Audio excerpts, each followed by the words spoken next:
Alright, what's up guys? Tony here with another video. Today's gonna be on another Pangu video. It's Summit, but you see the MMR is... the average MMR is a bit skewed. On our side, the average MMR is 1560, but on the other side, it's 1585. So usually you're like, oh my god, it's a stomp. But very lucky I was able to carry this game. I learned a bit more about Pangu, so I want to, show a bit of his potential and actually kind of how broken he is right now. This is a matchup I'm supposed to lose, by the way. Fennec beats Pangu because of his S2, in my opinion. And he has the bush detection thing, so you really can't try anything tricky. But we'll see how I do this. So I see he uses S1 on the wave, so I, stab him a bit. I have Tank Arcana, so I can't kill him. But, he tries to do this funny thing, and I know he's gonna do that. But his S2 one-shots me. I still kill him, though. It's not in my favor. I think I could have played that better. I should have waited for his S2 to run out. Feels bad. But anyways, he gets 2 minions on me. Fair enough. But as we trade, it's not too bad. It's better than getting first blooded by Fennec, which happens a lot. So we'll see how this goes. But yeah, it was as I was saying, unlucky matchmaking. I mean, it's still, average 1560, so it's around top, I think it's like top 15k China now. Not too bad. Everyone's still kind of cringe, pretty bad. And I'm practicing this new hero. We'll see how it goes. So as you noticed, this Fennec took Smite. I don't know why, but he's gonna pay for it soon because he doesn't have Flicker. If he did Flicker, then yeah. Anyways, he tries to get the tower, fine. But notice how there's 2 people bot lane, so we might be able to make something happen elsewhere. Nothing happened. I take this. I want to get a level 4. It's fine enough. He gets it. I don't know really what my team is doing, but what I know is, both supports are pretty bad until level 4. But they probably have the advantage. So I think this game I buy Gilded Greaves because there's like 3 major CCs on the ME team. The Gilder's done. Here I catch this guy out and remember how he doesn't have Flicker, so yeah, unlucky dude. And that's the the signal to snowball the game and take over. Anyways, like I was saying, they have Mina, they have Gilder, they have Batman. It's all ridiculous CC, so I don't want to get chain comboed there. So I just buy Gilded Greaves, and then I'm going a pretty tank build. I took Tank Arcana this game. I thought I wasn't going to do well. I don't know, I just got that guy. I wasn't really watching how I made that. And then, yeah, I took Tank Arcana because I didn't really expect to win this lane like this. But I guess I do. And then here, I don't know what this Batman is doing, but I mean, the whole team, enemy team is playing stupid. And let's see what I buy. So I'm buying a Mail of Pain first because I'm expecting to fully lose this lane, but turns out I completely destroy this guy. But you never know. And the reason why I buy Mail of Pain is because you know how Batman's kit works, it's like very bursty, right? But as soon as you live past the burst, like with Mail of Pain, he's very easy to deal with. Fennec's kinda similar, but not really. So you'll see he did 150 damage to me with his auto, so I'm pretty comfy in this lane. But yeah, like, it seems kind of unintuitive to first buy a defensive item, but in low elo I wouldn't recommend it, just go full 80 or something. But at this elo I just, buying a first defensive item cucks enemies so hard, it's not even funny. And I think Fennec is counter jungling now, he is, but it doesn't matter. So I realized this because he took punish, so I'm like, I'll check. And then I find him in this little bush and he runs away. I didn't catch him with my S1. So I felt I don't know. He oh yeah, he didn't have his ult, so he couldn't 1v1 me, right? But he goes back and steal. I didn't realize this, but it's fine. Do I realize it? I don't. But I get his wave shoved, and he takes the blue, unlucky. And here, I don't know. I think I should have died there because they weren't watching the map. I don't know what happened. But what happens here is usually I'm used to my team protecting me. So here I did something tricky. I like when you're in weaponless form, melee form, you can press your ult and turns you invulnerable. So I did that to live through the Batman burst, so I didn't get ganked. Yeah, so that's why I was playing so arrogant in their jungle. I felt like I should have died, but I had my ult up, so I can live through burst. And then at this point, I probably bought Gilded Greaves already, so yeah. Fennec dies, so I just take this tower. I don't know why he died though, to be honest. He has his S2. Guess Wukong got lucky with his crits. And you'll see the game is only 1k ahead, but I think it's gonna, you know, we have this map presence that's very hard to overcome.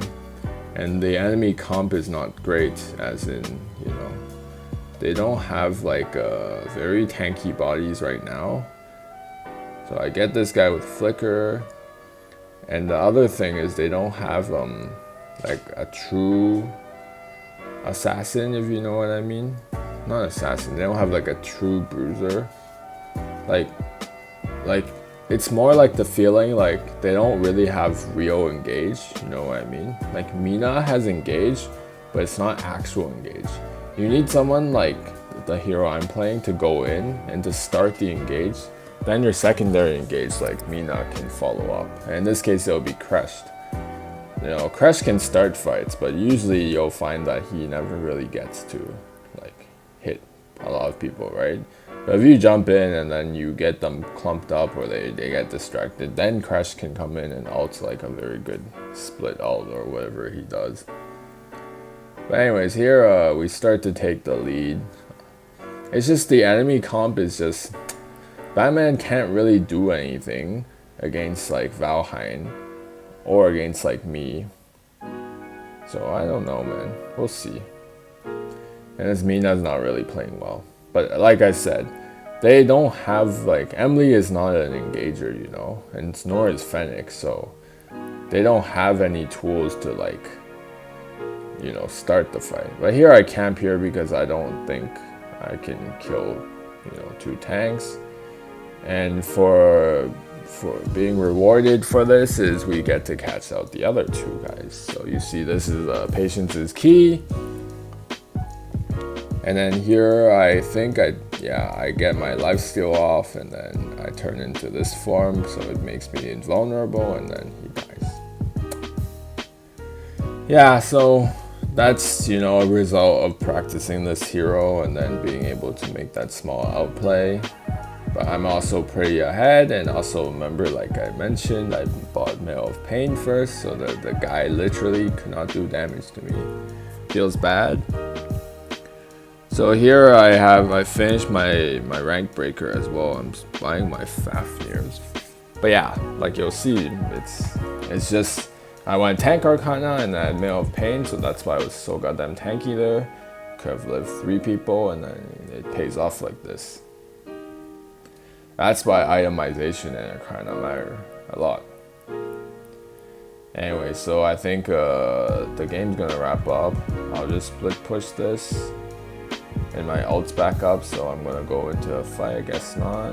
I don't know what the enemy team is doing, but if they want this free tower, you know, like tower is way more worth than getting some kills in that fight, no matter what anyone says. I always get this tower over join the team fight.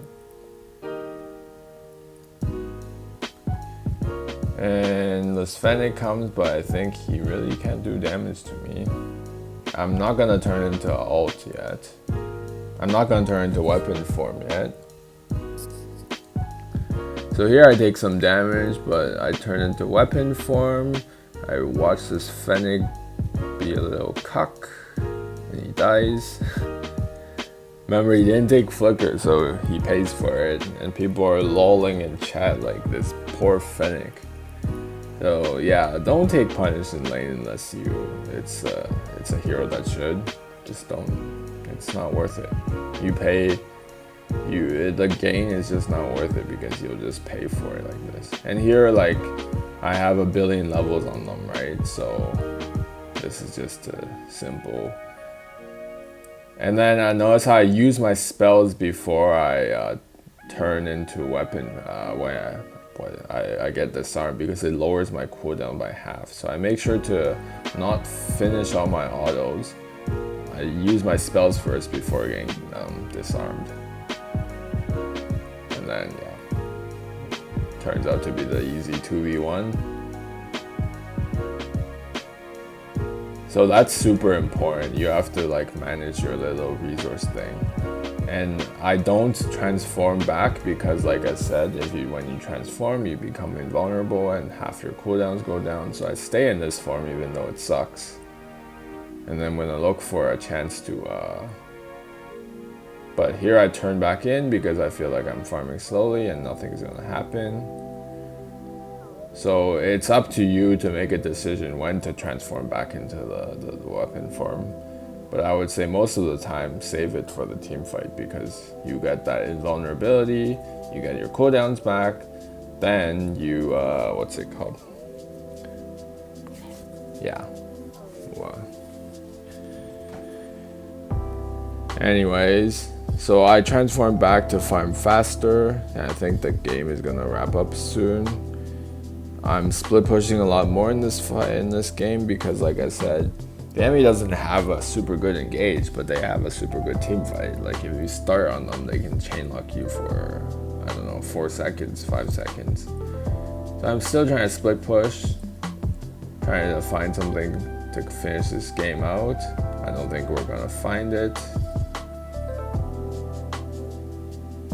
Oh, we do. Nope. I push this wave up to keep it pressured. And remember, if we can lock them under the tower, then Crash can ult, right? So that's not bad. But I'm gonna fast forward because I don't think anything's gonna happen. Yep, nothing happens. I missed my ult there. I think I killed someone there, but it doesn't matter. I think Phoenix steals the Baron thing. I didn't realize. But it's really, we should be doing it, you know. I don't know what Wukong's doing. I don't know what the team is doing. It's ridiculous. It's triggering me. I think, and then here, they get the big Baron thing, right, Dragon? So they have increased stats. I think they have liquid courage to actually, I don't know. They suddenly have the balls to fight, which ends up better for us because before they're just camping on their tower. And then I think we're gonna finish here. So I get a 2v1 situation. Remember, I've gilded Greaves, and yeah, I have 2 levels on this Batman. I ult to harass, and then they back off from the tower. I think I die here. No, I don't. I'm too tanky. But I don't care if I die. I just threw myself at the tower. And as long as we get the tower, it's worth in my eyes. And then let's fast forward because blah blah blah blah blah blah.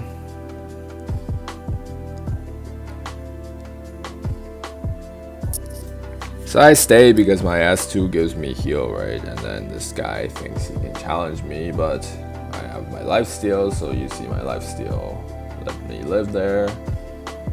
And then yeah. Fast forward a bit more. I'm trying to find places to lifesteal. Feels bad. At this point, I have my Blade of Eternity, right? So, is it called Blade of Eternity? I don't know. GA. So I'm feeling pretty frisky. I have Death Sickle queued up as well.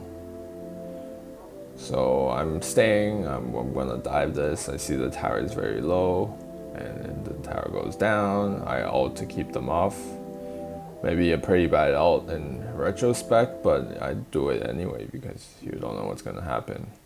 But I could have not used it, yeah. Then here, our mid lane zones them off the tower, so we triple them, and then this game is over. It's gonna wrap up like this, I guess. So I knew Batman was that side, so I tried to sit there and keep him away, but he didn't show up. And then the rest is Clown Fiesta. I sold my thing, whatever. Yeah. Not a very clean end. I guess the second half was boring, but the first half was okay, right? I mean, not an impressive game, but just to showcase how powerful this hero is. And I did the most, not the most damage, but I did a lot. But I guess the key takeaway here is that take Flicker, man, on side lane, and then yeah. I felt like I did more, you know, because I'm 11-1, but I guess not. Anyways, I hope you guys enjoyed this video, and I'll see you guys next time. Peace out.